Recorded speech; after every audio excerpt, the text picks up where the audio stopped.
The Oscar goes to Matthew McConaughey. Well, I'll tell you what, I mean, this is just...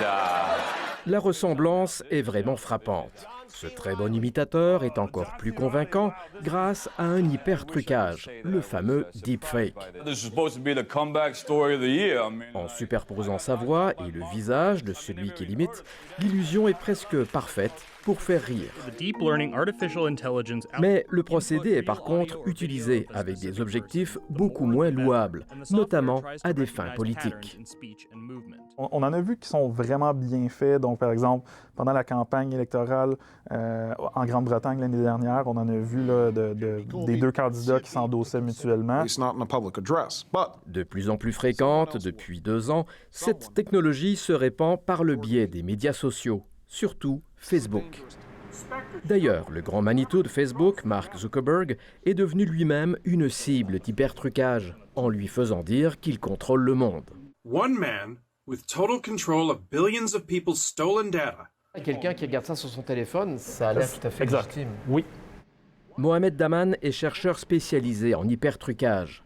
La recherche pour les combattre avance, mais c'est loin d'être gagné. Les gens qui font ça ont pris de l'avance par rapport aux méthodes pour les détecter. C'est pour ça que maintenant, je crois qu'on est dans l'ère de l'IA contre l'IA. Ça prend l'intelligence artificielle pour briser ce que les gens font, développer des deepfakes. On n'a pas vu encore quelque chose qui a eu un impact majeur. Il y a eu quelques tentatives ici et là de désinformer avec le deepfake. On n'en est pas rendu là.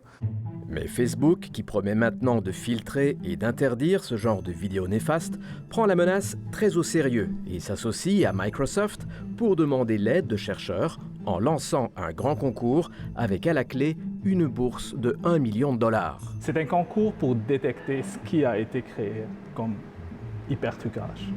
Mais comment filtrer les publications qui peuvent circuler sur 2 milliards de comptes Facebook? Il faut réagir par Avec l'intelligence artificielle. C'est ça. C'est pour ça. Ok, donc c'est combattre le mal par le mal. Par le mal. Le bien par le mal. Ouais.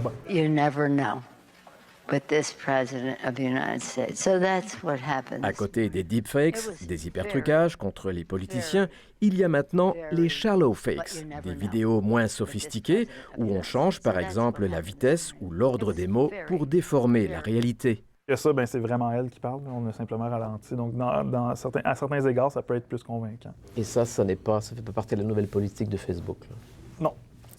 Difficile à détecter ou de séparer le faux du vrai, ces vidéos trompeuses ne sont pas près de disparaître.